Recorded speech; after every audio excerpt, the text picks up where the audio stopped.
Cette dame travaille depuis 10 ans comme agent technique contractuel pour la mairie de Paris.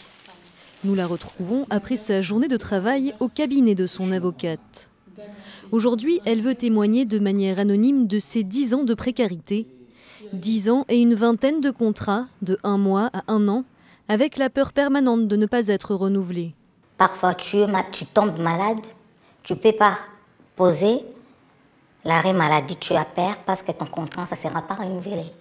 Donc, tu es obligé de travailler avec la maladie.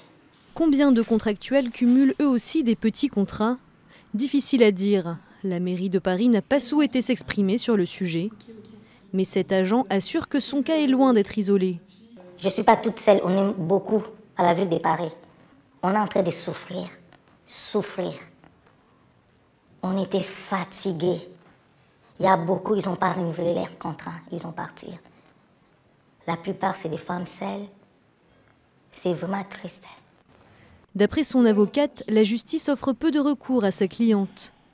La loi autorise le recrutement de contractuels pour remplacer un fonctionnaire absent. Si ma cliente allait devant la juridiction administrative, elle arriverait peut-être à être indemnisée d'une somme d'un montant de 6 500 € au vu de son salaire.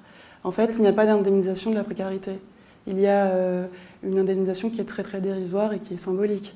Un vide juridique qui pourrait concerner de plus en plus d'agents. Car le projet de réforme de la fonction publique prévoit de faciliter le recours aux contractuels sans créer de garde-fous juridiques contre les abus. On facilite d'un côté le recours à ces contractuels et dans le même temps, on ne leur apporte aucune sécurité. C'est inquiétant parce qu'on crée en fait un emploi public à double vitesse.